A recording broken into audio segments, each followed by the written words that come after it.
আজ অনেক দিন পরে বন্ধুরা আমার মায়ের স্টাইলে কাতলা মাছটা বানালাম। চলো সেটাই তোমাদের সাথে আজকে আমি শেয়ার করছি।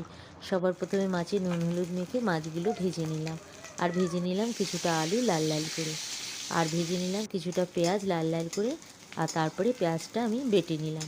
আর এখানে কিছুটা কালো জিরে শিলে ভালো করে মিহি করে বেটে নিলাম।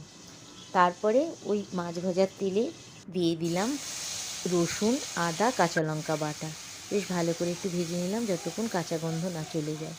তারপরে কড়াই ভাজার পর ওর মধ্যে দিয়ে দিলাম ভাজা পেঁয়াজ বাটাটা, আর দিয়ে দিলাম পরিমাণ মতন হলুদ, কালো জিরে বাটাটা, আর পরিমাণ মতন মিষ্টি, আর অল্প একটু নুন। তারপর সব কিছু ভালো করে মিশিয়ে নিয়ে কষিয়ে নিলাম। কিছুটা কষিয়ে নেওয়ার পর দিয়ে দিলাম ভাজা আলু আর মটরশুঁটিটা। তারপর আরও 10 মিনিট ভালো করে কষিয়ে নিয়ে ওর মধ্যে পরিমাণ মতন গরম জল দিয়ে দিলাম ঝোলের জন্য।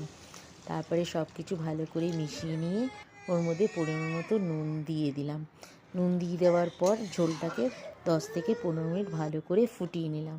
ফুটিয়ে নেওয়ার পর দিয়ে দিলাম একে একে ভাজা মাছগুলো, কিছুটা চেরা কাঁচা লঙ্কা আর ধনেপাতা বাটা দিয়ে, আর এই সময় গ্যাসের আঁচটা একদম সিমে করে আরও 10 মিনিট ভালো করে ফুটিয়ে নিলাম। ফুটিয়ে নেবার পর সব শেষে দিয়ে দিলাম একটুখানি লেবুর রস। এই লেবুর রসের বদলে তোমরা তেঁতুল গোলার জলটাও দিতে পারো। তারপরে 10 মিনিট ঢেকে রেখে তারপর গরম গরম সার্ভ করলাম। কেমন লাগলো বন্ধুরা জানিও কিন্তু।